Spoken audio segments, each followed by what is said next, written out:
히브리서 12장 14절로 17절까지 말씀입니다.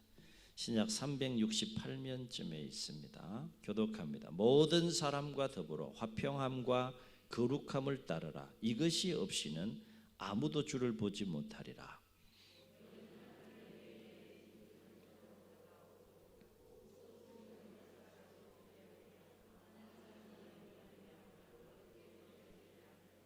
음행하는 자와 혹 한 그릇 음식을 위하여 장자의 명분을 판 에서와 같이 망령된 자가 없도록 살피라.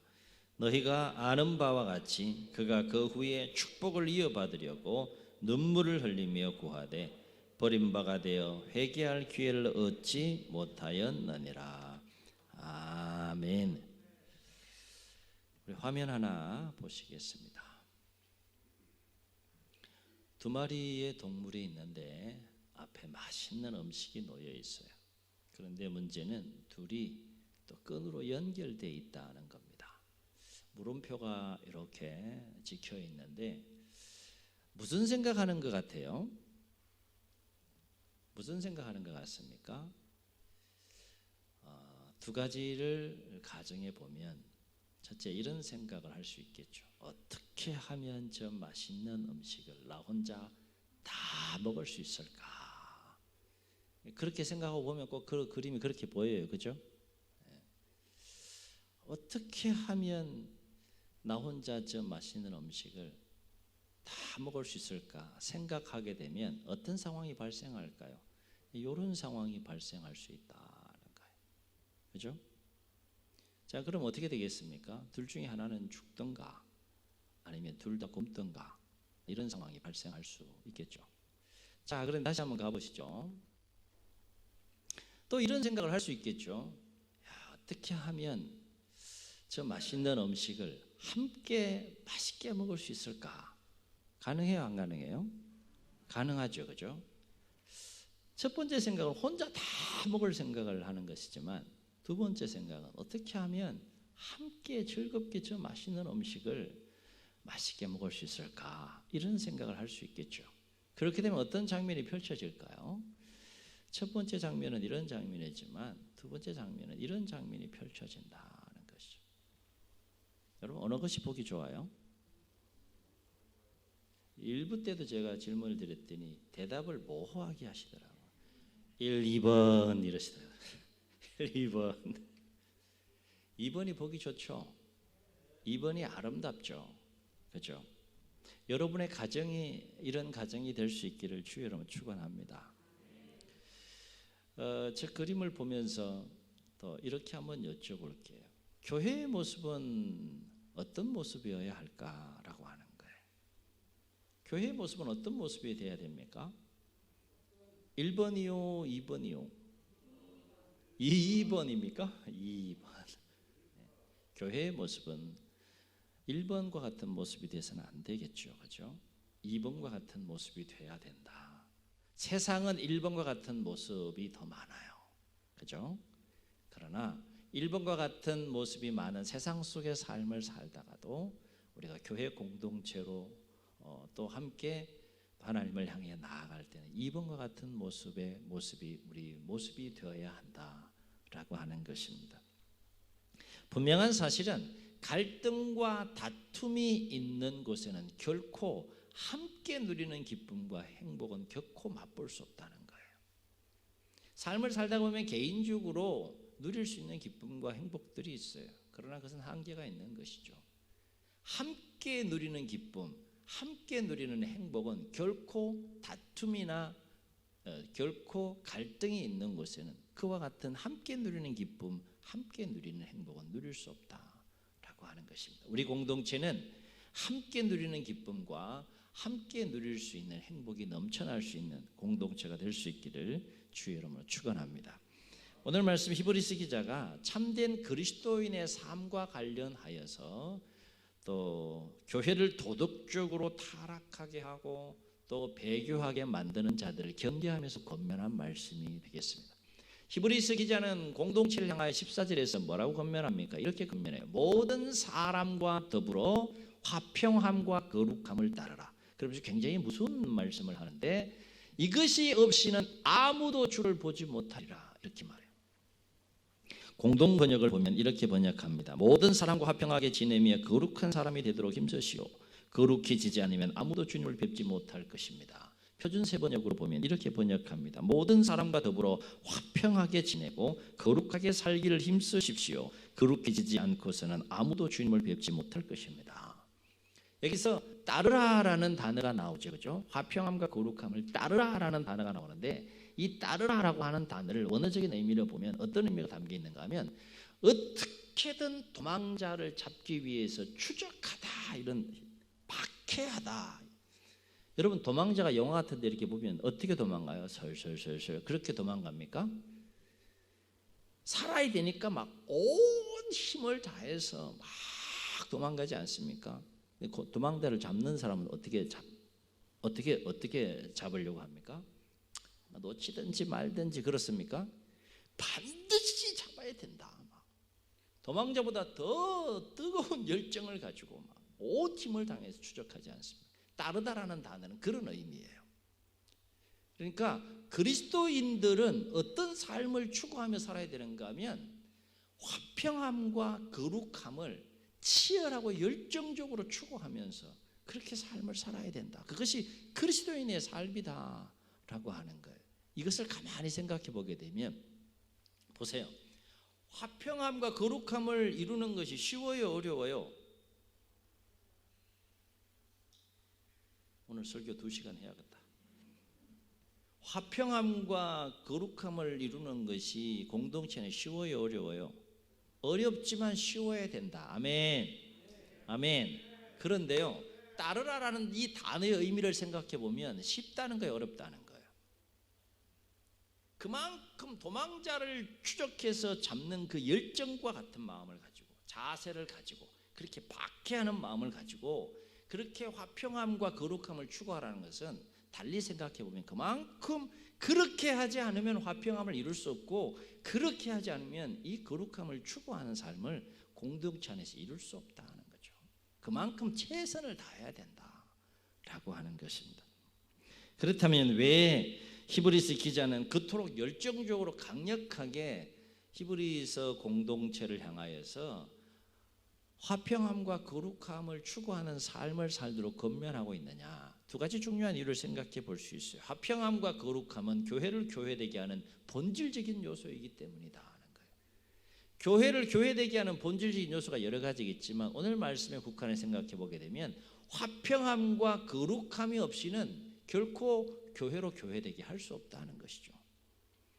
또 한 가지 이유는 화평함과 거룩함을 추구하는 삶은 참된 그리스도인의 삶의 내용이고 삶의 모습이고 존재 방식이 되어야 된다는 거예요.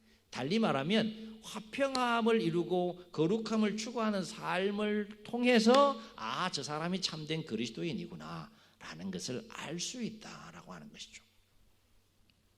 그러므로 교회를 교회되게 하고 성도를 성도되게 하려면 반드시 서로 일방적인 것이 아니라 서로 함께 화평함을 추구하고 거룩함을 추구하는 삶을 살아야 한다는 것입니다.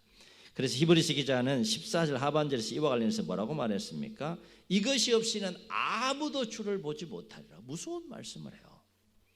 왜 이 화평함과 거룩함이 없이는 아무도 주를 보지 못하느냐? 복잡하지 않습니다. 예수님이 어떤 분인지를 보면 알 수 있어요. 예수님은 하나님과 우리 사이에 막힌 담을 허시고 우리와 우리 사이에 막힌 담을 허시면서 화평케 하시고 화목케 하시는 분이 예수님이시고, 아울러서 그렇게 화목케 하시는 사역을 감당하시는 그 예수님은 거룩하신 분이기 때문에 우리의 삶이 화평을 추구하고 거룩함을 추구하는 삶이 없이는 그 화목케 하시고 거룩하신 주님과 친밀하게 교제할 수 없다라고 하는 차원의 권면이 되겠습니다. 또 한 가지 히브리서 기자가 모든 사람과 더불어서 화평함과 거룩함을 추구해야 될 중요한 그 이유를 우리가 생각해 볼 수 있는데, 그것은 뭔가 하면 화평함과 거룩함이 없으면 교회는 언제든지 무너질 수도 있다는 거예요. 여러분이 긴장해야 됩니다. 교회 절대 무너지지 않는다. 그렇지 않습니다. 연약한 사람들이 모인 공동체이기 때문에 교회도 언제든지 분열하고 언제든지 깨지고 언제든지 무너질 수 있는 공동체라는 거예요. 그런 일이 있어서는 안 되지만 오늘날 교회 안에서도 이런 모습들이 많이 일어나고 있어요. 실질적으로. 물론 교회 안에도 연약한 사람들이 모인 공동체이기 때문에 여러 가지 갈등들이 발생할 수 있어요, 없어요? 발생할 수 있다. 갈등이 발생하는 그 자체가 문제가 되는 것은 아니다. 문제는 그 발생한 갈등이 큰 갈등이든 작은 갈등이든 간에 어떻게 그것을 극복해 가느냐에 따라서 건강하고 행복한 교회로 세워지느냐 그렇지 않느냐가 달려있다는 것입니다. 여기서 우리가 주목할 것은 뭔가 하면 교회는 공동체 안에 아무리 많은 갈등들이 발생한다고 할지라도 아무리 큰 갈등이 생긴다 할지라도 반드시 주 안에서 그것은 극복되어야 한다는 거예요. 아멘. 아멘. 교회이기 때문에 그래요. 이것은 마치 어떤 원리인가 하면 우리 몸에 질병이 생겨서 어떻게 해야 됩니까? 가만히 놔둬야 됩니까? 몸이 아프면 어디 가세요? 일단 기도한다. 그죠? 기도하셔야지. 몸이 아프면 또 어디 가요? 병원 왜 갑니까? 몸에 질병이 뭔지 정확하게 진단을 받고 또 치료함을 위해서 치유를 위해서 병원 가는 거 아니겠어요? 그죠? 마찬가지로 교회 안에 작은 갈등이든 큰 갈등이든 또 뭐 갈등의 내용들이 많이 생기든 적게 생기든 간에 반드시 그 갈등은 주 안에서 치유되고 극복하고 회복되어야 한다라고 하는 것입니다. 그래서 사도 바울은 교회를 우리 몸에 비유해요. 교회의 머리가 누구라고 말합니까? 교회의 머리는 그리스도라. 그리고 교회는 그리스도의 몸이라고 말합니다. 그리고 우리는 그 그리스도의 몸의 지체라. 연결되어 있어요? 끊어져 있어요? 연결되어져 유기체라는 겁니다. 또 한 가지 주목할 것은 뭔가 하면 그 화평함과 거룩함을 추구해야 할 대상이 어떤 특정한 부류하고만 화평하고 거룩한 관계를 유지하는 것이 아니라 그 대상이 모든 사람이라는 거예요. 모든 사람. 물론 여기서 말하는 모든 사람은 1차적으로 교회 공동체 안에 있는 모든 사람을 대상으로 합니다. 여러분, 왜 우리는 모든 사람과 더불어 화평함과 거룩함을 추구하며 삶을 살아야 되느냐? 왜일까요? 뭐 복잡하지 않아. 이것도 가만히 생각해 보세요. 교회 안에 내가 특정 부류의 사람들하고만 화평함을 추구하고 거룩함을 추구하는 관계 속의 삶을 살게 되면 그 공동체가 어떻게 되겠습니까? 갈등이 생겨요, 안 생겨요? 생길 수밖에 없다. 다툼이 생길 수밖에 없다. 분열이 생길 수밖에 없다. 그래서 결국에는 극단적으로 가게 되면 그 관계가 깨지고 무너짐으로 말미암아 공동체가 어려움을 겪게 되는 일들이 얼마든지 생길 수 있다는 거예요. 그래서 제가 기회 있을 때마다 자주 말씀을 통해 여러분 권면드리지만 교회 안에 끼리끼리 관계는 반드시 극복돼야 된다. 아멘. 치유돼야 된다. 회복돼야 된다라고 하는 거예요. 교회 규모가 작든 교회가 규모가 뭐 대형이든 간에 반드시 특히 역사가 오래된 교회일수록 특별히 이 끼리끼리 관계, 끼리끼리 문화가 얼마나 많은지 몰라요. 근데 본인들은 잘 몰라요, 그 분위기를. 근데 새 가족이 딱 들어오면 그 분위기를 확 느낍니다. 이 끼리끼리의 관계를 구역 안에서 특별히 기관 안에서 그런 모습들을 많이 우리가 보게 되는데 그것을 주 안에서 건강하게 극복하지 못하게 되면 그 공동체는 갈등과 분열 속에서 깨지고 무너질 수밖에 없기 때문에 반드시 그 끼리끼리 관계와 문화는 극복되고 치유되고 회복되어야 할 줄로 믿습니다. 여하튼 이러한 위기의식 속에서 히브리서 기자는 15, 16절에서 화평하고 거룩한 공동체를 해치는 사람이 없도록 살피라 라고 그렇게 권면하는 모습을 보게 되는데 히브리서 기자가 언급한 화평하고 거룩한 공동체를 해치는 사람들은 그러면 누구인가? 오늘 4가지 경우를 소개하는 것을 봅니다. 첫째 경우는 하나님의 은혜에서 벗어난 자이다 하는 거예요. 왜 히브리서 이 기자는 하나님의 은혜에서 벗어난 자가 없도록 살피라고 강력하게 권면하는가? 여러분 가만히 한번 생각해 보세요. 하나님은 화평케 하시는 분이세요? 다투게 하시는 분이세요? 만나보셨어요? 만나보셨죠, 그죠? 하나님은 사랑이심이라 그랬어요, 그죠?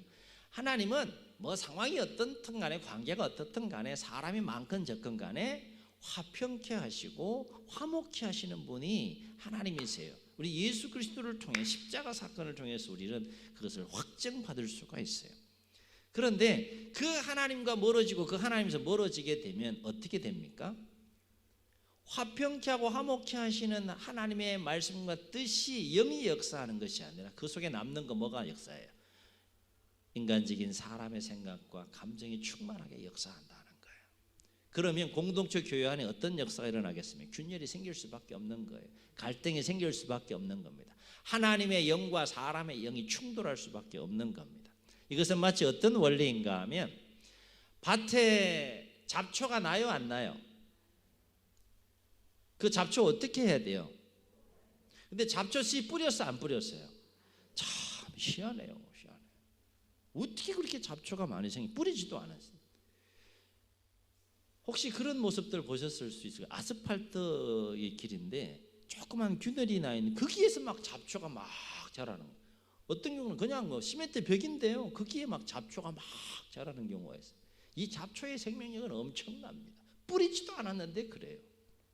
그래서 쟁기나 농기구를 가지고 그 밭에 있는 잡초들을 제거하지 않으면 끊임없이 잡초가 무성하게 자라서 아무리 좋은 밭도, 아무리 좋은 옥토도 쓸모없는 밭과 땅이 되는 것과 마찬가지로 우리가 하나님과 멀어지고 하나님의 은혜에서 멀어지게 되면 잡초와 같은 온갖 인간적인 생각과 감정이 10년 가운데 역사에서 옥토를 쓸모없게 만드는 역사가 일어나기 때문에 오늘 히브리서 기자는 공동체를 향하여 하나님의 은혜에서 멀어진 자를가 없도록 살피라, 그렇게 권면하고 있다는 것입니다. 두 번째 경우는 어떤 경우입니까? 쓴뿌리로 많은 사람을 괴롭히고 더럽히는 자이다. 쓴뿌리, 그러면 우리가 일반적으로 어떤 내적인 마음의 상처나 아픔 이런 것들을 생각하는 경우가 많은데, 본문에서 말하는 원어적인 의미에서 이 쓴뿌리는 어떤 의미인가 하면 거짓된 진리와 교훈을 퍼뜨리거나 그 다음에 우상숭배나 이단과 관련된 부분이 바로 이 쓴뿌리에 해당되는 부분이라 할 수 있겠습니다. 그러므로 이러한 쓴뿌리로 많은 성도의 영혼을 흔들고 더럽히고 또 실족해 하는 자들이 있다 그러면 그것은 그 화평하고 거룩한 공동체의 암적인 큰 존재가 될 수밖에 없다. 그렇기 때문에 그런 사람이 없도록 살피십시오, 권면하고 있는 거예요. 세 번째 경우는 뭔가 하면 음행하는 자예요. 육체적인 음행이 여기에 해당될 수 있고 또 우상숭배와 같은 영적인 음행이 여기에 해당될 수 있는데, 보세요. 교회 공동체가 화평하고 거룩한 공동체가 되어야 되는데 이 음행하는 자들이 생긴다 그러면 공동체가 어떻게 되겠어요? 더럽혀질 수밖에 없는 것이죠. 파괴될 수밖에 없는 것이죠. 반드시 경계해야 될, 살펴야 될 중요한 부분이 될 수밖에 없다.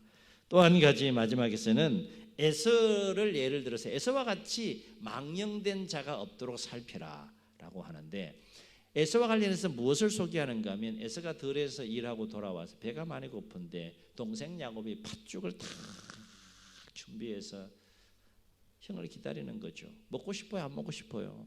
먹고 싶은 거죠. 그래서 팥죽 한 그릇하고 에서가 뭘 바꿔요? 장자의 명분을 바꾸게 됩니다. 그래서 그 당장의 식욕을 채우기 위해서, 인간적인 욕구를 채우기 위해서 영적인 장자의 명분을 등한시하고 버린 그 에서를 예를 들면서 에서와 같이 망령된 자가 되지 말라라고 그렇게 권면하는 것을 보게 되는데, 에서는 나중에 이 자신의 행동이 잘못되었음을, 실수였음을 깨닫고 아버지 이삭에게 찾아가서 막 축복해달라고 애원하잖아요. 그런데 이미 그 장자에 대한 축복을 누가 받았어요? 동생 야곱에게 다 부어주셨다, 다 부어줬다는 거죠. 그래서 에서가 막 뭐라도 좀 축복해 달라고 애원해도 이 아버지 이삭이 눈물로 애원하는 그 에서의 그 애원을 끝내 거절하고 에서는 그 축복권에서 멀어지는 모습을 성경을 통해서 봅니다. 이러한 그 배경을 17절에서 반영해서 우리에게 말씀해 주고 있는데, 17절 말씀 우리 함께 다시 읽겠습니다. 시작. 너희가 아는 바와 같이 그가 그 후에 축복을 이어받으려고 눈물을 흘리며 구하되 버림바가 되어 회개할 기회를 얻지 못하였느니라. 그러므로 여기에서 에서와 같이 망령된 자라고 하는 것은 뭔가 하면 영적인 것보다는 현세적이고 세속적인 것, 세상이 너무 좋은 겁니다. 세상이 너무 좋으니까 현세적이고 세속적인 것이 너무 좋은 거니까 신앙을 버릴 만큼 좋아하는 거예요. 그래서 배교하는 자, 그것을 에서에 비교해서 오늘 권면하고 있는 것을 보게 된다는 것입니다. 이것은 달리 말해 에서가 동생 야곱과 갈등할 수밖에 없었던 이유가 뭐예요? 그래도 어쨌든 부족했지만 동생 야곱은 영적인 것에 목마름이 있었어요. 그런데 에서는 어디에 목마름이 있었습니까? 세속적인 인간적인 생각과 욕망에 더 목마른 자였기 때문에 충돌할 수밖에 없었고 갈등할 수밖에 없었다라고 하는 것이죠. 그래서 에서는 영적인 것에 박지 못했고 또 영적인 것에 더 성숙하지 못함으로 말미암아서 세속적인 생각과 욕망에 사로잡힐 수밖에 없었는데, 우리가 마치 이렇게 에서와 같이 영적으로 성숙하지 못하게 되면 결국 우리도 에서와 같이 현세적이고 세속적인 그 생각과 감정에 사로잡혀서 결국 화평함과 거룩한 공동체 안에 균열과 분쟁과 다툼을 일으키는 그런 존재와 삶을 살아갈 수밖에 없다. 그런 사람이 없도록 잘 살피십시오 라고 지금 히브리서 기자가 권면하고 있다는 거예요. 그렇습니다. 교회의 몸과 머리가 되신 예수님은 이렇게 말씀하셨어요. 마태복음 5장 9절에서 화평케 하는 자는 복이 있나니 그들이 하나님의 아들이라 일컬음을 받을 것이며 라고 했습니다. 화평케 하는 자는 무엇이 있다고 했습니까? 복이 있는데 어떤 복이 있다고 했어요? 하나님의 아들이 되는, 하나님의 아들이라 일컬음을 받는 복을 누리. 그만큼 화평케 하는 것이 중요하다라고 하는 거예요. 누가 생각하기에? 하나님이 생각하기에 참 중요한 것이라는 겁니다. 이걸 달리 표현하게 되면 하나님의 자녀라면 마땅히 갈등을 일으키고 다툼을 일으키는 삶이 아니라 갈등과 다툼이 있는 곳을 화평케 하고 화목케 하는 삶을 살아가야 하는 것이 하나님의 자녀로서의 본연의 삶이다 라는 것을 예수님께서도 말씀하셨다라고 하는 것입니다. 다시 말해 나 때문에 나로 인해 관계에 갈등이 일어나는 것이 아니라 나로 인해서 무엇이 이루어져야 된다는 거예요? 화목함이 이루어져야 되고, 나로 인해서 무엇이 이루어져야 됩니까? 화평함이 이루어질 수 있어야 한다라고 하는 것입니다. 나 때문에 갈등하면 나만 불행한 것이 아니라 함께 불행한 역사가 이루어질 수 있지만, 나 때문에 화목할 수 있다면 함께 행복한 그 삶을 누릴 수 있게 된다라고 하는 것이죠. 그리고 주님은 또 이렇게 말씀하셨어요. 요한복음 13장 34절로 35절에서 새 계명을 너희에게 주노니, 한번 따라가시겠습니다. 서로 사랑하라. 어떻게 사랑하라고요? 일방적으로 사랑하라는 것이 아닙니다. 서로 사랑하라. 이게 새 계명이에요. 새 계명을 너희에게 주노니 서로 사랑하라. 내가 너희를 사랑한 같이 너희도 서로 사랑하라. 너희가 서로 사랑하면 이로써 모든 사람이 너희가 내 제자인 줄 알리라. 이렇게 말씀하셨어요. 아멘. 분명한 사실은 서로 사랑받으려고 한다 그러면 그 관계는 깨질 수밖에 없다. 그러나 서로 먼저 사랑하려고 하면 그 관계는 행복한 관계가 될 수 있다라고 하는 것입니다. 어느 것을 선택하시겠습니까? 새 계명에 우리가 순종해서 서로 사랑 먼저 받으려고 하는 것이 아니라 서로 사랑하려고 하는 삶에 우리가 몸부림쳐야 되지 않겠느냐라고 하는 거예요. 여러분 한번 여쭤볼게요. 사랑하기로 한번 작정하면 사랑할 수 있을까 없을까요? 하시겠어요? 안 하시겠어요? 오늘 3시간 할까 보다 진짜. 사람이 아무리 미워도 기도하면서 그래 내가 주님 주신 마음 가지고 한번 사랑해 보겠다 작정하고 몸부림치면 사랑할 수 있을까 없을까요? 있어요. 없는 것을 우리에게 말씀하시는 분이 아닌 거예요.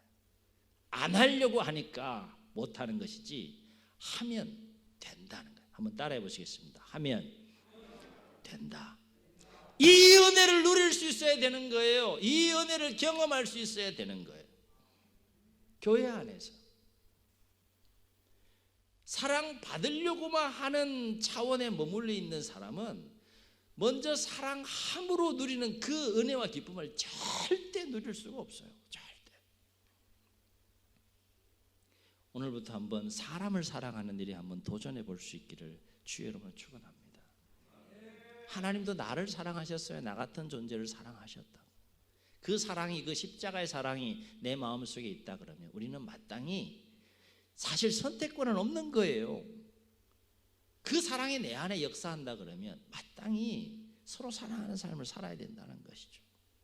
사람을 사랑하는 일에 여러분 실족하지 않고 승리할 수 있기를 주의 이름으로 축원합니다. 그럴 때 우리 공동체가 얼마나 행복한 공동체가 될 수 있겠느냐, 얼마나 주님이 기뻐하는 공동체가 될 수 있겠느냐. 교회 가도 그냥 만나고 싶은 사람이 있어요, 없어요? 있어야 돼요, 없어야 돼요? 우리는 그런 관계가 돼야 된다는 거예요.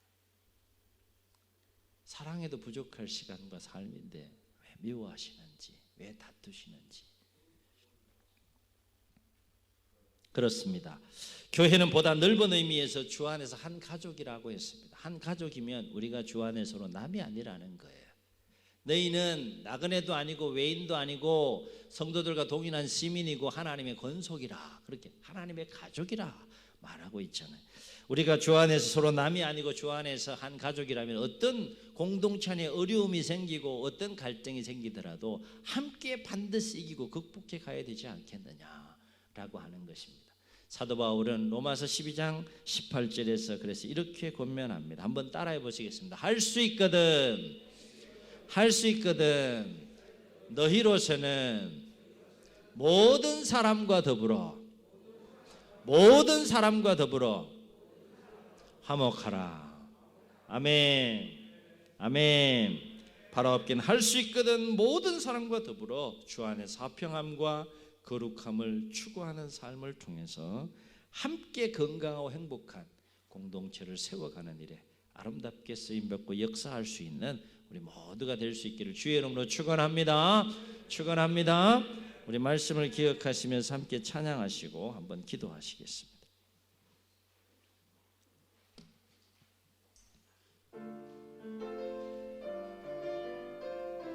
우리에겐 소원이 하나 있네. 우리에겐 소원이 하나 있네. 주님 다시 오실 그날까지 우리 가슴에 새긴 주의 십자가 사랑 나의 교회를 사랑케 하네. 아멘. 주의 교회를 향한 우리 마음, 희생과 포기와 가난과 고난, 하물며 죽음조차 우릴 막을 수 없네. 우리 교회는 이 땅에 임하 교회를 교회되게 예배를 예배되게 우리를 사용하소서. 진정한 부흥의 날 오늘 임하도록 우리를 사용하소서.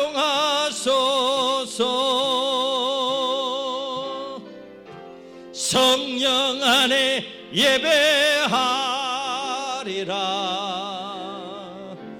자유의 마음으로 사랑으로 사역하리라. 교회는 생명이니 교회를 교회되게 예배를 예배되게